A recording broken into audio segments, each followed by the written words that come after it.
اگر آپ لکھنؤ اور اس کی بے پناہ قیمتی تاریخ اور اس کے ماضی میں ہونے والی دلکش، دل فریب اور خوبصورت واقعات کے بارے میں جاننا چاہتے ہیں، اور یہ بھی جاننا چاہتے ہیں کہ موجودہ دور میں لکھنؤ کی کیفیت کیا ہے اور بدلا ہوا لکھنؤ کس طریقے سے دکھائی دیتا ہے، اب یہاں کا ماحول کیسا ہے، تو برائے مہربانی چینل کو سبسکرائب کرنے کی زحمت گوارا کریں اور ساتھ لگے ہوئے بیل آئیکن کو بھی پریس کریں تاکہ نیا ویڈیو اپلوڈ ہونے کے بعد فوراً آپ کے پاس خبر پہنچ جائے۔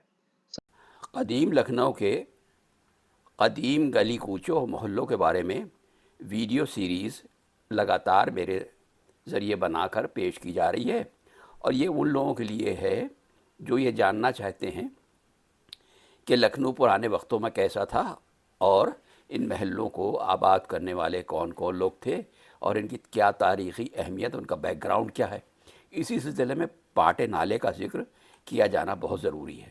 یہ محلہ بھی بہت ہی اہم تاریخی واقعات سے لبریز ہے، اور یہاں کے بارے میں کچھ باتیں جو نہیں پتہ ہے ان کو اس طریقے سے ذکر کیا جاتا ہے۔ امام باڑہ آغا باقر اور امام باڑہ غفرہ مآب کی شہرت نے دونوں امام باڑوں کو اس کا محتاج نہیں رکھا کہ امام باڑے کا نام آنے پر محلہ دریافت کیا جائے، اس وقت پتہ مکمل ہو۔ دونوں امام باڑوں کی گرد و نواح کی عمارتیں محلہ پاٹا نالہ میں شمار کی جاتی ہیں، اور پاٹا نالہ کا نام ہونے کی وجہ ظاہر ہے کہ کئی مقامات پر نالہ پاٹ کر راستہ نکالا گیا، اور یہاں پر کیا کیا اہم عمارتیں تھیں، اور یہاں کی کیا کون کون سی خاص شخصیتیں تھیں جو نامور تھیں، ان کے بارے میں بھی کچھ اس طریقے سے بتایا گیا ہے۔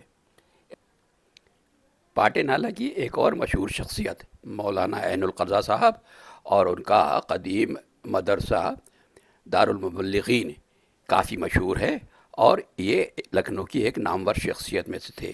اسلام کی تعلیم و تبلیغ کے سلسلے میں ان کے کام ہمیشہ یاد کیے جاتے رہیں گے۔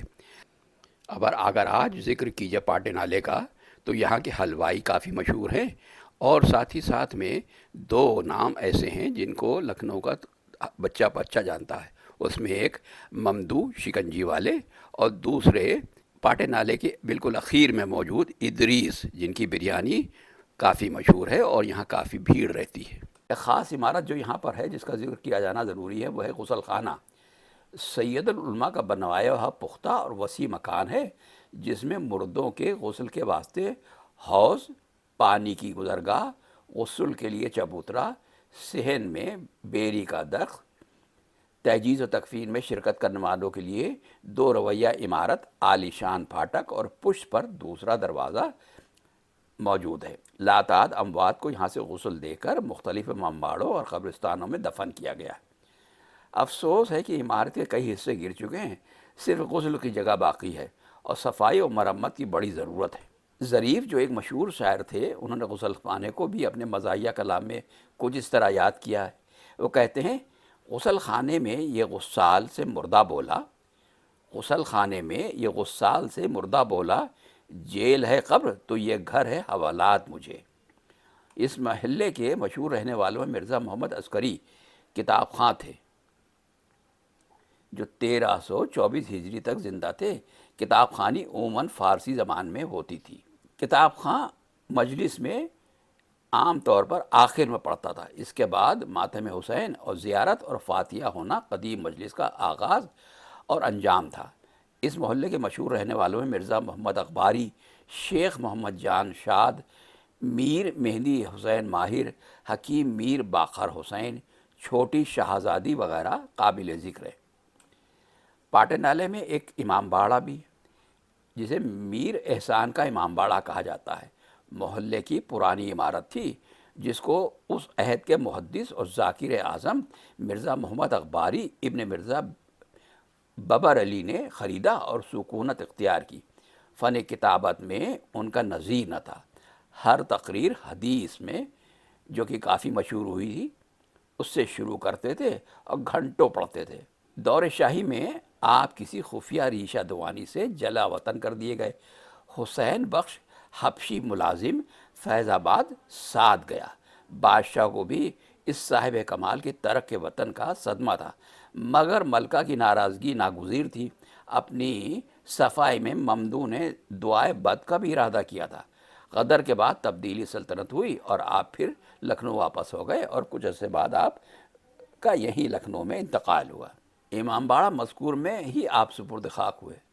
افسوس ہے کہ عہد شاہی کے امام باڑوں پر جو مقالہ قومی جرائد میں چھپا، اس میں اس کا کہیں ذکر نہیں ہے۔ حکیم سید احمد حسن صاحب مرحوم کے مطب کے روبرو واقعہ ہے، اور اسی وقت اپنی اگلی حالت کو فنا کر کے 2 قطع مکان سید علی عباس ابن حکیم رضا محمد مرحوم کا جز ہے، اور مطب مذکور کے محاذ میں مکان کی صورت میں تبدیل ہوا ہے۔ یعنی امام باڑہ مکان کی سمت تبدیل ہو گیا۔ مدت دراز سے اس کے انتقالات ہوتے رہے۔ 24 جون 1903 کو کنیز مرتضیٰ بنت منع صاحب نے زوجہ نظر علی ساکن نیا گاؤں لکھنؤ سے خریدا۔ پھر 20 اکتوبر 1923 کو دوسرا بیع نامہ ہوا۔ رجسٹری شدہ کاغذات میں حدود امام باڑہ کا ذکر ہے، اور موجودہ مکان کے دروازے سے نکلتے ہی ایک چھوٹی مسجد ہے جو قدیم آثار پر گمے سے بنائی گئی ہے۔ اب پتہ نہیں اس وقت کیا کیفیت ہے، اور چونکہ تبدیلی بہت تیزی سے ہوئی ہے، اس لیے یہ کہہ پانا مشکل ہے کہ اب اس باڑے اور اس کے مقام پر جو مکان بن گیا اس کی کیا کیفیت ہے۔ وہاں کے پرانے رہنے والوں سے اس کے بارے میں دریافت کیا جا سکتا ہے۔ شیخ محمد جان شاد، آپ پاٹا نالہ کے رہنے والے بہت بڑے شاعر تھے۔ میر کلو عرش آپ سے اصلاح لیتے تھے، اور وہ بھی بڑے جوشیلے شخص تھے۔ ان کا ایک شعر زبانوں پر آج تک ہے۔ کہتے ہیں، گھسیارا ہم سری کرے دلدل سوار کی، گھسیارا ہم سری کرے دلدل سوار کی، اس مسخرے کے واسطے کھرپی بھی آئی ہے۔ شاد اپنے وقت کے بلند پایا شعراء میں شمار کیے جاتے تھے۔ میر محمد حسین واقع خاں، آپ بھی اسی محلے یعنی پاٹا نالہ کے رہنے والے تھے، اور اپنے فن میں ممتاز تھے۔ واقعہ خاں مجالس مظلوم کربلا کا پہلا ذاکر ہوا کرتا تھا، جو ممبر پر کھڑے ہو کر دلدوز لہجے میں اعوذ باللہ السمیع العلیم من الشیطان الرجیم کہہ کر فارسی میں شاعت عظمہ پر پڑھتا تھا، اور اس کے بعد آہستہ آہستہ ماتم کرتا، اور جملہ حاضرین بھی ماتم کرتے، اور ختم نوحہ کے بعد ممبر سے اترتا اور بانی مجلس تحت لفظ پڑھنے والے مرثیہ خاں کو اشارہ کرتا، اور میاں دلگیر یا ضمیر اور انیس یا دبیر کا کلام پڑھا جاتا تھا۔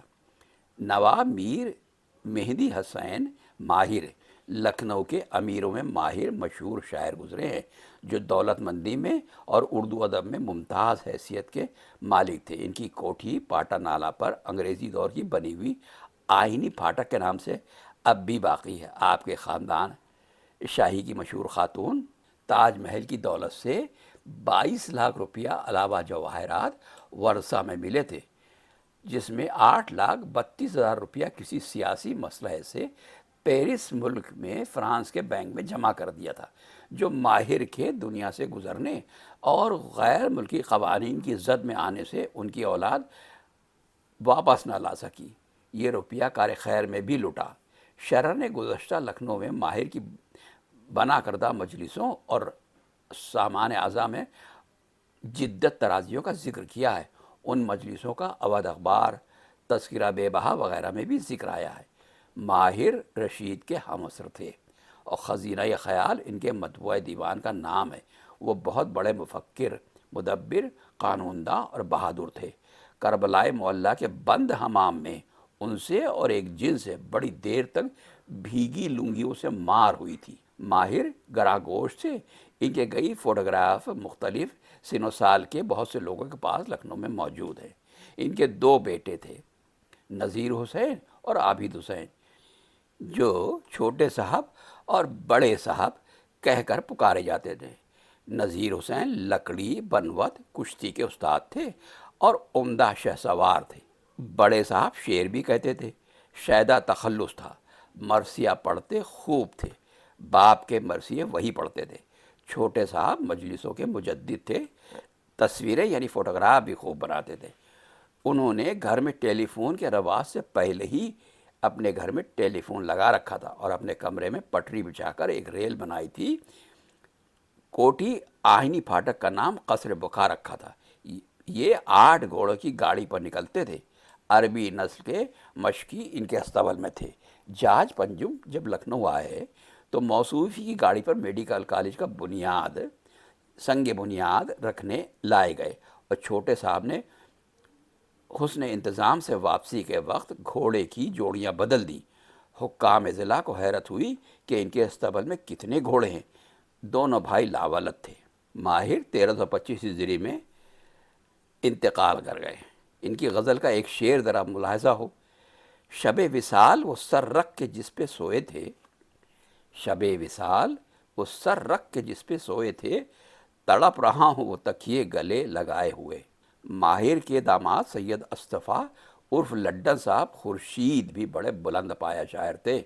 ان کی کتاب افادات جو مدت ہوئی چھپی ہے، اس کے مطالعے سے کتنے لوگ ہی شاعر بن گئے۔ ان کا بھی ایک شعر سن لیجئے: کب حال دل اپنا کہنے والے ہم ہیں، کب حال دل اپنا کہنے والے ہم ہیں، غم شمع کی طرح سہنے والے ہم ہیں، روشن صبحوں پر صبر اپنا خورشید، جل جل کے خاموش رہنے والے ہم ہیں۔ خورشید نے عمر مرثیہ گوئی میں صرف کی۔ ان کی مراثی میں مظلوم کربلا کے حال میں جو مرثیے ہیں، اس کا مطلع یہ ہے: رخصت ہے اب حرم سے شہ مشرقین کی، اور حضرت عباس علمدار کے حال میں ان کے مرثیہ کا مطلع یہ ہے: پھر آج کلک رواں بہر نظم اٹھاتا ہوں، وغیرہ۔ خورشید پٹنہ عظیم آباد مجلس پڑھنے گئے تھے اور وہی انتقال کیا۔ خورشید کے 3 صاحبزادے مولوی سید محمد عابد اغن قمر نوجوانی میں اللہ کا پیارا ہو گئے۔ چھوٹے صاحبزادے وقار آغا عرف بنِ اختر ادھیڑ عمر میں لاولد فوت ہوئے۔ شاعری کا گھر کا مشغلہ تھا۔ یہ سب لوگ پاٹے لالے کے رہنے والے مشہور لوگ تھے اور جن کا ذکر کیا جانا ضروری تھا۔ پاٹا لالہ کے رہنے والوں میں حکیم میر باقر حسین صاحب مرحوم بہت بڑے طبیب تھے، جنہوں نے 2 جمادی الاول 1327 ہجری کو انتقال کیا۔ فن طب میں بلند درجے پر ہونے کے علاوہ سپہ گیری میں بھی باکمال تھے۔ اور دوسرے شخص محمد کاظم عرف منع صاحب گراں گوش تھے، جو رستم خانی میں استاد تھے۔ سید محمد کاظم جاوید اس محلے کے آخری مشہور ہستی تھے، جن کے شعر و سخن کا پایہ اس قدر بلند تھا کہ ملک کا کوئی گوشہ باقی نہیں جہاں شہرہ نہ ہو۔ ان کی ادبی خدمات پر ایک کتاب تیار کی جا سکتی۔ حکیم سید محمد نواب فن طب میں عروج حاصل کرنے کے ساتھ جلباگ کے جانے والے تھے اور لکڑی کے جملہ فنون میں کامل تھے۔ میر ہادی علی سے تلمذ تھا، یعنی شاگرد تھے، کیمیا بھی جانتے تھے اور بعض شاگردوں سے اپنی نگرانی میں سونا بھی بنوایا تھا۔ باپ نے ان کو تنبیہ کی، منع کیا، اس لیے خود اس علم سے فیضیاب نہیں ہوئے۔ اب بھی اس محلے میں دواخانہ اکثیر ہند کے دواساز منع صاحب رہتے ہیں، جو فن دواسازی میں یکتا ہیں۔ اطرف المجنون شربت کشتہ ارقیات میں ماہر کامل ہیں اور کیمیا گر بھی ہیں۔ ان کی مصنوعات آم کی سوئیاں بے نظیر شے ہے۔ اسی محلے کا ایک اور مشہور آدمی رمضانی باورچی کی دکان پاٹا نالہ پر بہت مشہور تھی، جس میں 2 پیسے میں لوگ کھانا کھاتے تھے اور 1 پیسے کا آٹا دھیلے کا اصلی گھی، دمڑی پراٹھے پکوانے کے دمڑی کا سالن۔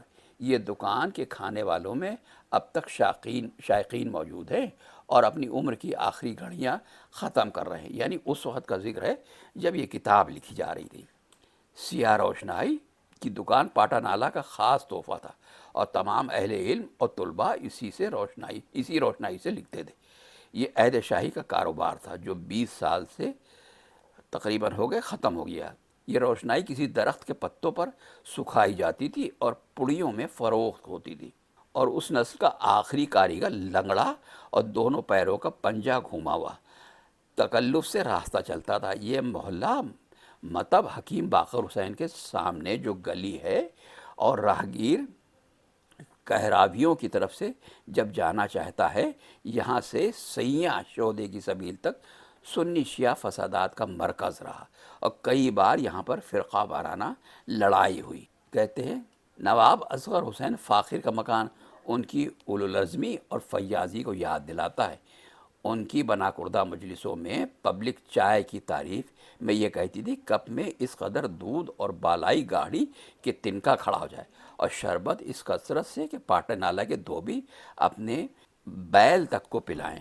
اور اب اس مکان کی ایک کوٹری غیر مسقف تصویر عبرت نظر آ رہی ہے۔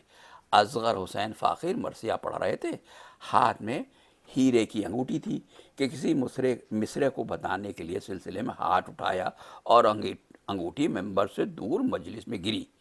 ایک مرد شریف نے ان کی آنکھوں کے سامنے اٹھائی، مگر فاخر نے مجلس کے بعد چشم پوشی کی، یعنی اس ہیرے کی انگوٹھی کی طرف کوئی دھیان نہیں دیا۔